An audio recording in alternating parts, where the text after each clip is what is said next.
નમસ્કાર ગુજરાત। આજના મુખ્ય સમાચારની અંદર અંબાલાલ પટેલે કહ્યું એટલે પાકું વાવાઝોડા સાથે વરસાદની રહેલી છે આગાહી। નવરાત્રીની શરૂઆત સાથે દેશવાસીઓને મળશે મોટી રાહત। જીએસટીના દરમાં થયો છે ઘટાડો। શું દિવાળી પહેલા ખેડૂતોના ખાતામાં જમા થશે ₹2021મો હપ્તો? ખેડૂતોને મળશે 1 લાખ રૂપિયાની સબસિડી। તહેવારો પહેલા સિંગતેલ અને કપાસિયા તેલના ભાવમાં થયો છે ઘટાડો। મગફળી રજીસ્ટ્રેશન રદ થતા ખેડૂતો થયા છે પરેશાન। તહેવારો નજીક આવતા રાશન કાર્ડ ધારકો થઈ જાજો તૈયાર। આધાર કાર્ડમાં સુધારા વધારાની મર્યાદા। ખેડૂતો માટે આવી ગઈ છે ખુશ ખબર, પાક ધિરાણ લોન થશે માફ। નીતિન ગડકરીની સૌથી મોટી જાહેરાત। નવરાત્રીને લઈને આવ્યા છે અગત્યના સમાચાર। 12 વાગ્યા સુધી જ રમી શકાશે ગરબા। જનધન ખાતા ધારકો આપે ધ્યાન, 30 સપ્ટેમ્બર સુધીમાં કરાવી લેજો કેવાયસી પ્રક્રિયા, નહીતર તો તમારું ખાતું થઈ જશે બ્લોક। રત્ન કલાકારોના બાળકોની સ્કૂલ ફી મામલે વિવાદ યથાવત। અને આજના સૌથી મોટા ખેડૂત ઉપયોગી સમાચાર જાણીશું આજના આ વિડીયોની અંદર। મિત્રો, દરેક સમાચાર, દરેક માહિતી જણાવીએ એ પહેલા ગુજરાતના જે પણ મિત્રો ચેનલ ઉપર જો પહેલી વાર આવ્યા હોય તો મિત્રો ખાસ કરીને વિડીયોને એક લાઇક કરી ચેનલને સબસ્ક્રાઇબ કરવાનું ભૂલતા નહીં। સાથે આજનો આ વિડીયો છે જેને અંત સુધી જોતા રહેજો। મિત્રો, અત્યારના તાજા અને નવા હવામાન સમાચાર વિશે વાત કરીએ તો નવરાત્રીના દિવસો નજીક આવતા જાય છે તેમ વરસાદે ખેલૈયાઓની ચિંતા વધારી છે। ખાસ કે હવામાન નિષ્ણાંત અંબાલાલ પટેલે નવરાત્રીને લઈને વરસાદની આગાહી કરી છે। આગાહી મુજબ નવરાત્રીમાં ખેલૈયાઓને વરસાદનું વિઘ્ન નડી શકે છે। અંબાલાલ પટેલે આગાહી કરી છે કે 25 સપ્ટેમ્બરથી લઈને 2 ઓક્ટોબર સુધી ગાજવીજ સાથે ભારે વરસાદ ખાબકી શકે છે। દક્ષિણ ગુજરાત, ઉત્તર ગુજરાત, મધ્ય ગુજરાત અને સૌરાષ્ટ્રના અનેક વિસ્તારોમાં 5-5 ઇંચ સુધીના વરસાદ પડશે તેવી આગાહી અંબાલાલ પટેલે વ્યક્ત કરી છે। મિત્રો, ત્યાં પછીના સમાચાર વિશે વાત કરીએ તો વડાપ્રધાન નરેન્દ્ર મોદીની સરકારે 22 સપ્ટેમ્બરથી દેશની જનતાને મોટી રાહત આપવાની જાહેરાત કરી છે। આ નિર્ણય મુજબ ઘણી બધી આવશ્યક ચીજ વસ્તુઓ અને સેવાઓ પરનો જીએસટી સંપૂર્ણપણે નાબૂદ કરવામાં આવશે। આના પરિણામે આ વસ્તુઓની કિંમતમાં ઘટાડો થશે, જેની સીધી અસર સામાન્ય અને મધ્યમ વર્ગના પરિવારોને ફાયદો પહોંચાડશે। આ નિર્ણયનો મુખ્ય ઉદ્દેશ મોંઘવારી ઘટાડવાનો અને લોકોની ખરીદ શક્તિ વધારવાનો છે। ખેડૂતો, મજૂરો અને નાના વેપારીઓ માટે આ એક મોટી રાહત ગણાશે, કારણ કે તેઓ સામાન્ય રીતે ટેક્સના બોજ હેઠળ દબાયેલા રહે છે। આ જાહેરાત બાદ બજારમાં સ્પર્ધા વધવાની અને ભાવ સ્થિર થવાની શક્યતા રહેશે। મિત્રો, તે પછીના સમાચાર વિશે વાત કરીએ તો ખેડૂતોને મળશે 1 લાખ રૂપિયાની સબસિડી। ગુજરાતના ખેડૂતોને આધુનિક અને યાંત્રિક ખેતી તરફ વાળવા માટે મશીનરી ખરીદીમાં રાજ્ય સરકાર દ્વારા ખેડૂતોને સહાય પૂરી પાડવામાં આવે છે। ખેડૂતોને ચાલુ વર્ષ 2025 અને 26થી ભારત સરકાર દ્વારા ઉપરોક્ત સહાયના ધોરણોમાં વધારો કરીને ખેડૂતોને ટ્રેક્ટરની કુલ કિંમતના 25% અથવા તો 1 લાખ રૂપિયા બેમાંથી જે ઓછું હોય તે મુજબ સહાય આપવામાં આવશે। અત્યાર સુધીમાં 76,000 ખેડૂતોને પૂર્વ મંજૂરી હુકમ આપવામાં આવ્યા છે। મિત્રો, ત્યાં પછીના સમાચાર વિશે વાત કરીએ તો મગફળી રજીસ્ટ્રેશન રદ થતા ખેડૂતો થયા છે પરેશાન। સૌરાષ્ટ્રના ખેડૂતોને ટેકાના ભાવે મગફળીના રજીસ્ટ્રેશન રદ થવાના મેસેજ મળતા ચિંતા ફેલાઈ છે। અનેક ગામોમાં ખેડૂતોએ વિરોધ નોંધાવ્યો છે। સરકારી અધિકારીઓ સ્પષ્ટતા કરી છે કે આ મેસેજ ચકાસણીનો એક ભાગ છે, ગભરાવાની જરૂર નથી। સેટેલાઇટ સર્વેમાં વાવેતર ન દેખાતા ખેડૂતોને આ મેસેજ મળ્યા છે। ખેડૂતોએ કહ્યું કે આનાથી તેમને ખોટા ધક્કા ખાવા પડે છે અને સમયનો વ્યર્થ થાય છે। મિત્રો, આગળના સમાચાર વિશે વાત કરીએ તો શું દિવાળી પહેલા ખેડૂતોના ખાતામાં જમા થશે ₹2021મો હપ્તો? ખેડૂતો પીએમ કિસાન યોજનાના 21મા હપ્તાની આતુરતાથી રાહ જોઈને બેઠા છે। નવરાત્રી અને દિવાળી વચ્ચે લગભગ 10 કરોડ ખેડૂતોને સારા સમાચાર મળી શકે છે, જેમાં દરેક ખેડૂતોના ખાતામાં ₹2000 જમા થશે। સરકાર ટૂંક સમયમાં 21મા હપ્તાની તારીખ જાહેર કરે તેવી અપેક્ષા છે। જે ખેડૂતોએ પોતાનું કેવાયસી પૂર્ણ કર્યું નથી તેમને તેમના હપ્તા મળવામાં વિલંબ થઈ શકે છે। ખેડૂતો સત્તાવાર પોર્ટલની મુલાકાત લઈને તેમનું બેનિફિશિયરી સ્ટેટસ ચકાસી શકે છે। પીએમ કિસાન યોજનાનો 21મો હપ્તો છે મિત્રો ઓક્ટોબર મહિનામાં આવી શકે છે। સરકાર દિવાળી પહેલા ખેડૂતોના ખાતામાં 21મો હપ્તો મોકલી શકે છે। આશરે 10 કરોડ ખેડૂતોને ₹2000 મળશે, જેના કારણે ખેડૂતોની પણ દિવાળી છે સુધરી શકે છે। તેવા મિત્રો હાલ જે અત્યારના લેટેસ્ટ સમાચાર છે મળી રહ્યા છે, પરંતુ હજુ સુધી કોઈ સરકાર તરફથી ઓફિશિયલી જાહેરાત કરવામાં નથી આવી કે ₹2000નો 21મો હપ્તો કઈ તારીખે ખેડૂતોના ખાતામાં જમા થશે। દિવાળી પહેલા ખેડૂતોના ખાતામાં ₹2000નો 21મો હપ્તો છે આવી શકે છે। મિત્રો આગળના સમાચાર વિશે વાત કરીએ તો તહેવારો પહેલા સિંગતેલ અને કપાસિયા તેલના ભાવમાં થયો છે ઘટાડો. રાજકોટમાં આજે ખુલતા બજારે સિંગતેલ, કપાસિયા તેલ અને પામ તેલના ભાવમાં ઘટાડો નોંધાયો છે.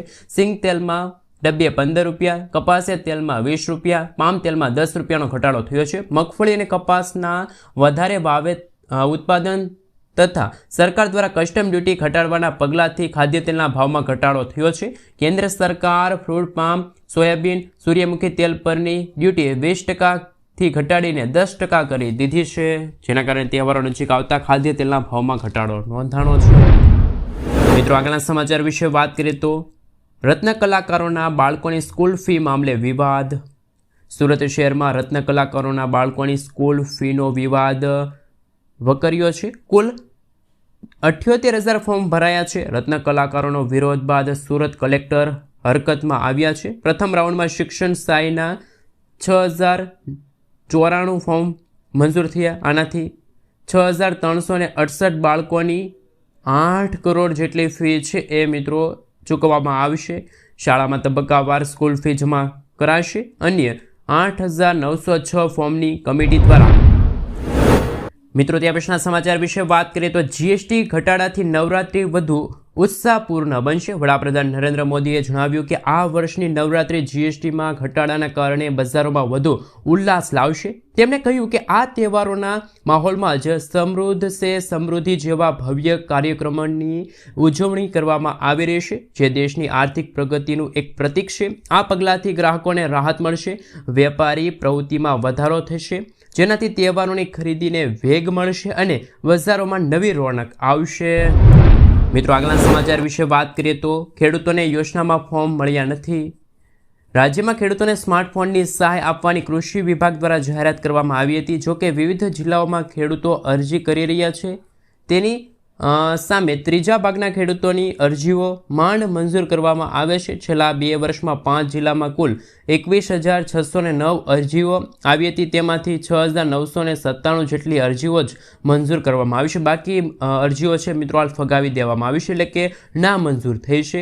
આમ તો મિત્રો સરકાર તરફથી ખેડૂતો માટે અનેક યોજનાઓ લાવવામાં આવતી હોય છે, પરંતુ ખેડૂતો ખાસ કરીને ફોર્મ ભરવામાં કેટલીક ભૂલો કરતા હોય છે, જેના કારણે ખેડૂતોની અરજીઓ છે એ ના મંજૂર થતી હોય છે. મિત્રો ત્યાં પછીના સમાચાર વિશે વાત કરીએ તો અગત્યના સમાચાર સામે આવી રહ્યા છે. પાક ધિરાણ લોન માફ થશે. ગુજરાતના દરેક ખેડૂતો માટે પાક ધિરાણ લોનને લઈને આવ્યા અગત્યના સમાચાર. ખેડૂતો એ લીધેલી લોનની નવાજૂની કરવા ખેડૂતો પાસેથી મિત્રો કેશ પેમેન્ટ માંગવાના બદલે બેંકોમાંથી ઓટો રિન્યુ કરી દેવામાં આવે તેવી માંગ ખેડૂતો દર વર્ષે કરતા હોય છે. વર્ષ 2025માં પણ મિત્રો છેલ્લા સપ્તાહમાં છે ધોધમાર વરસાદ પડ્યો હતો. ખેડૂતોના પાકને નુકસાન થયું છે, જમીન ધોવાઈ ગઈ છે અને ખેડૂતો બેંકો પાસેથી લોન લેતા હોય છે. મિત્રો આપણે જણાવી દઈએ તો ખેડૂતોની બેંકના લોનના પૈસા ભરવા માટે ખેડૂતો બહારથી પણ વ્યાજે પૈસા લાવીને બેંકનું વ્યાજ ભરે છે, જેથી ખેડૂતોને ઓટો રિન્યુ સુવિધા આપીને ખેડૂતોને થોડીક રાહત આપવામાં આવે તેવી માંગ પણ ખેડૂતો કરી રહ્યા છે. જોકે મિત્રો વારંવાર પાક ધિરાણ અને દેવા માફીને લઈને સમાચારો આપવામાં આવે છે, પરંતુ ખેડૂતોના દેવા અને પાક ધિરાણમાં રાહત આપવામાં નથી આવી. ત્યારે મિત્રો અત્યારે હાલ મોંઘા બિયારણો છે, ભારે વરસાદ છે, અતિવૃષ્ટિ છે, વાવાઝોડા છે, ખેડૂતોના પાકને છે ભારે નુકસાન થતું હોય છે અને ખેડૂતોને પાકના પૂરતા ભાવ ન મળતા ખેડૂતો છે બેંકો પાસેથી લોન લેતી હોય છે. તો મિત્રો શું તમારું કહેવું છે કે શું ખરેખર ખેડૂતોની પાક ધિરાણ લોન માફ થવી જોઈએ કે ના થવી જોઈએ? ખાસ નીચે કોમેન્ટ બોક્સમાં કોમેન્ટ કરીને જરૂરથી જણાવી આપજો. મિત્રો આગળના સમાચાર વિશે વાત કરીએ તો મહત્વના સમાચાર. નીતિન ગડકરીની સૌથી મોટી જાહેરાત. કેન્દ્ર સરકાર ટૂંક સમયમાં કોમર્શિયલ વાહનો માટે વાર્ષિક ફાસ્ટેગ પાસ લાવશે. કેન્દ્રીય મંત્રી નીતિન ગડકરીએ જાહેરાત કરી છે અને સરકાર રાજ્ય પરિવહન નિયમની બસો છે ખાનગી બસો માટે વાર્ષિક ફાસ્ટેગ પાસની યોજના પર કામ કરી રહી છે. આ પગલાંથી લાખો મજૂરોને ટોલ પ્લાઝા પર થતા વિલંબથી મુક્તિ મળશે, મુસાફરી પણ વધુ સરળ બનશે.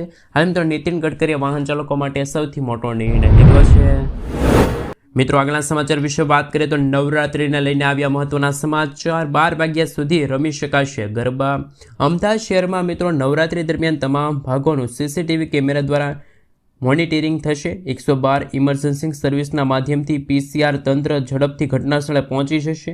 નવરાત્રિ દરમિયાન ગરબા 12 વાગ્યા સુધી જ ચાલશે. સી ટીમની મહિલાઓ પોલીસ અધિકારીઓ ગરબાના રેસમાં હાજર રહેશે તેમજ સભ્યોને સુરક્ષિત વાતાવરણ મળશે.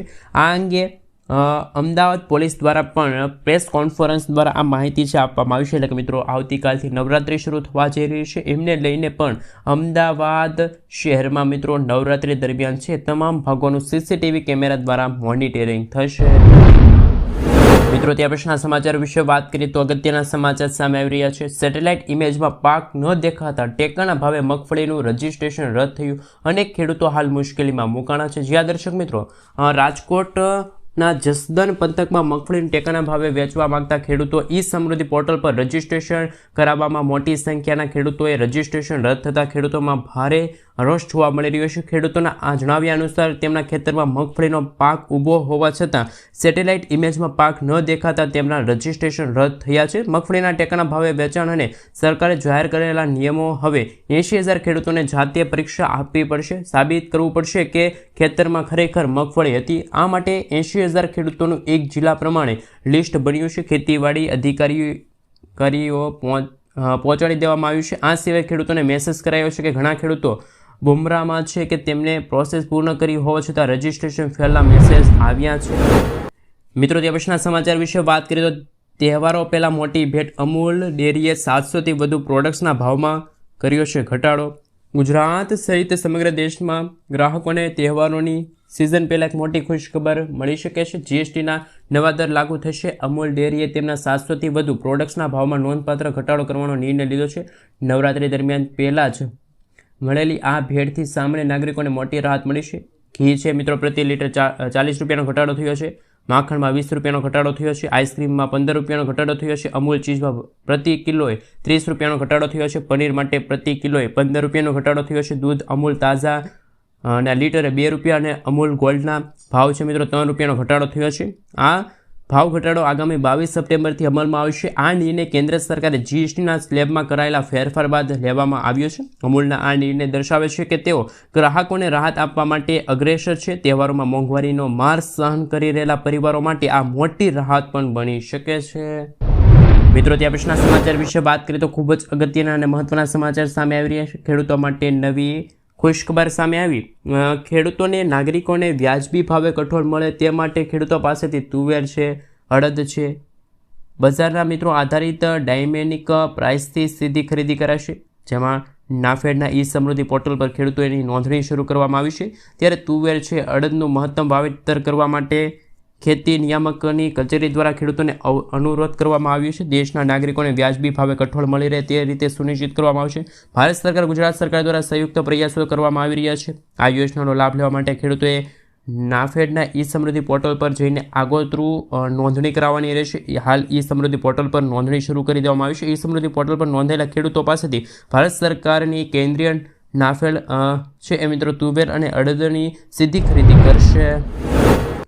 મિત્રો ત્યાં પછીના સમાચાર વિશે વાત કરીએ તો ખેડૂતો માટે નવી યોજનાની જાહેરાત થઈ છે. કૃષિ મંત્રી શ્રી રાઘવજી પટેલ દ્વારા જણાવ્યા અનુસાર વિગતવાર માહિતી આપતા જણાવ્યું કે રાજ્યમાં બાગાયતી પાકો માટે કોલ્ડ સ્ટોરેજ વધારવાની દિશા પર રાજ્ય સરકાર નવી યોજના લઈ આવી રહ્યું છે. આ યોજના હેઠળ 5,000 મેટ્રિક ટનથી મોટા અને 10,000 મેટ્રિક ટન સુધીની ક્ષમતા ધરાવતા કોલ્ડ સ્ટોરેજ ઊભા કરવા માટે ખેડૂતોને એકમ દીઠ ખર્ચના 50% અથવા તો મહત્તમ 397 લાખ કરોડ સુધીની સહાય આપવામાં આવશે. જે લાભાર્થીઓને credit link bank and subsidy તરીકે સહાય ચૂકવવામાં આવશે. આવી નવી યોજના રાજ્ય સરકાર દ્વારા કુલ 50 કરોડની માતબર રકમ ફાળવવામાં આવી છે. મિત્રો ત્યાં પછીના સમાચાર વિશે વાત કરીએ તો અગત્યના અને મહત્વના સમાચાર સામે આવી રહ્યા છે. આધાર કાર્ડમાં સુધારા વધારાની મર્યાદા. નામ માત્ર મિત્રો તમે 2 વખત બદલી શકો છો. જન્મ તારીખ છે એકવાર તમે સુધારી શકો છો. જાતિ છે મિત્રો માત્ર એકવાર તમે બદલાવી શકો છો. સરનામું બદલાવવા માટે કોઈ લિમિટ નથી. મોબાઈલ નંબર પણ તમે અનલિમિટેડ વાર બદલાવી શકો છો. જો લિમિટ પૂરી થઈ જાય તો UIDAI રિજનલ ઓફિસે જઈને ત્યાં યોગ્ય કારણ રજૂ કરીને આ સાથે આધારભૂત દસ્તાવેજો આપીને અરજીઓ કરવાની રહેશે. ત્યાં અધિકારીનું વેરિફિકેશન થયા બાદ આ સુધારો છે તમે કરી શકો છો. આધાર કાર્ડ ધારકો માટે પણ આધાર કાર્ડમાં સુધારા વધારાને લઈને આવ્યા અગત્યના સમાચાર. મિત્રો આગલા સમાચાર વિશે વાત કરીએ તો શાકભાજીના ભાવમાં 125% સુધીનો થયો છે વધારો. જી હા દર્શક મિત્રો, નવસારીમાં છેલ્લા 25 દિવસથી શાકભાજીના ભાવ નોંધપાત્ર વધારો થયો છે, જેનું કારણ નાસિક વિસ્તારમાં પડેલા અતિશય ભારે વરસાદ. 20 ઓગસ્ટ સુધીમાં ભાવ નિયંત્રિત હતા, પરંતુ ત્યારબાદ ભાવમાં દિવસે દિવસે વધારો થતો જોવા મળી રહ્યો છે. એપીએમસી નવસારીના ભાવપત્રક અનુસાર રીંગણાના જે 20 કિલો એટલે કે 1 મણનો ભાવ 1000 થી 1500 રૂપિયા, ગુવાર છે, ચોળી છે, પાપડી છે નો ભાવ 1 મણનો ભાવ 1200 થી 1400 રૂપિયા, તુવેર દાળનો